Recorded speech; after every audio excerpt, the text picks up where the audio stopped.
ഇത് കാലത്തിൻ്റെ പൂർണ്ണതയിൽ സ്വർഗത്തിലും ഭൂമിയിലുമുള്ള എല്ലാറ്റിനെയും ക്രിസ്തുവിൽ ഒന്നിപ്പിക്കുന്നതിന് വേണ്ടിയത്രേ. എൻ്റെ പിന്നാലെ വരുന്നവൻ എന്നേക്കാൾ ശക്തൻ. അവൻ്റെ ചെരുപ്പ് വഹിക്കാൻ പോലും ഞാൻ യോഗ്യനല്ല.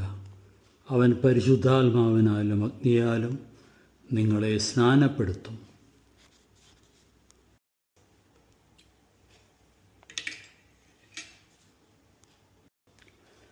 കർത്താവിൽ ഞാൻ ദൃഢമായി ശരണപ്പെട്ടു. മിശിഹ കർത്താവിൻ തിരുമേനി നിണവുമിതാ. പാവന ബലിപീഠേ സ്നേഹഭയങ്ങളോടണയുക.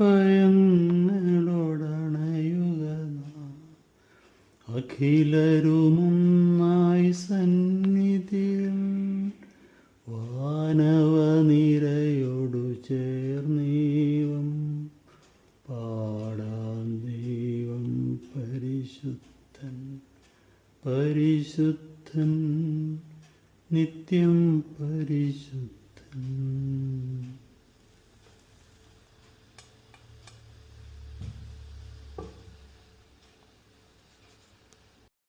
കർത്താവായ ദൈവമേ, അങ്ങയുടെ നാമത്തിൽ മിശിഹ കർത്താവിൻ കൃപയും ദൈവപിതാവിൻ സ്നേഹമതും റൂഹാദൻ സഹവാസവുമീ നമ്മോടൊത്തുണ്ടാകട്ടെ.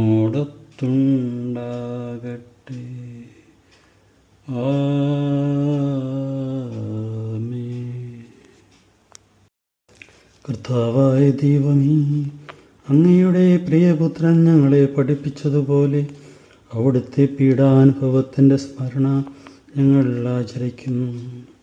താൻ ഏൽപ്പിച്ചു കൊടുക്കപ്പെട്ട രാത്രിയിൽ ഈശോ നിർമ്മലമായ തൃക്കരങ്ങളിൽ അപ്പമെടുത്ത് സ്വർഗത്തിലേക്ക് ആരാധനായ പിതാവേ, അങ്ങയുടെ പക്കലേക്ക് കണ്ണുകൾ ഉയർത്തി വാഴ്ത്തി വിഭജിച്ച് ശിഷ്യന്മാർക്ക് നൽകിക്കൊണ്ടരുൾ ചെയ്തു. ഇത് പാപമോചനത്തിനായി നിങ്ങൾക്ക് വേണ്ടി വിഭജിക്കപ്പെടുന്ന എൻ്റെ ശരീരമാകുന്നു.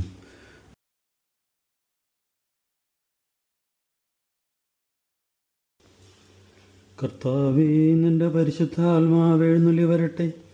നിന്റെ ദാസരുടെ കുർബാനയിൽ അവിടുന്ന് ആവസിച്ച് ഇതിനെ ആശീർവദിക്കുകയും പൗത്രീകരിക്കുകയും ചെയ്യട്ടെ. ഇത് ഞങ്ങൾക്ക് കടങ്ങളുടെ പ്രതിക്കും പാപങ്ങളുടെ മോചനത്തിനും മരിച്ചവരുടെ ഉയർപ്പിലുള്ള വലിയ പ്രത്യാശയ്ക്കും നിന്നെ പ്രീതിപ്പെടുത്തി എല്ലാവരോടും ഒരുമിച്ച് സ്വർഗരാജ്യത്തിൽ നവമായ ജീവിതത്തിനും കാരണമാകട്ടെ.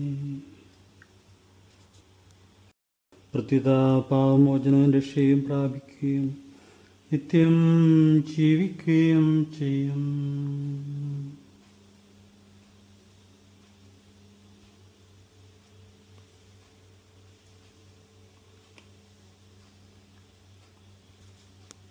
നമ്മുടെ കർത്താവ് ഈശോ മിശിഹായുടെ അമൂല്യമായ രക്തം അവിടുത്തെ ജീവദായകമായ ശരീരം കൊണ്ട് ഋഷുമയായിപ്പെടുന്നു. പിതാവിൻ്റെയും പുത്രൻ്റെയും പരിശുദ്ധാത്മാവിൻ്റെയും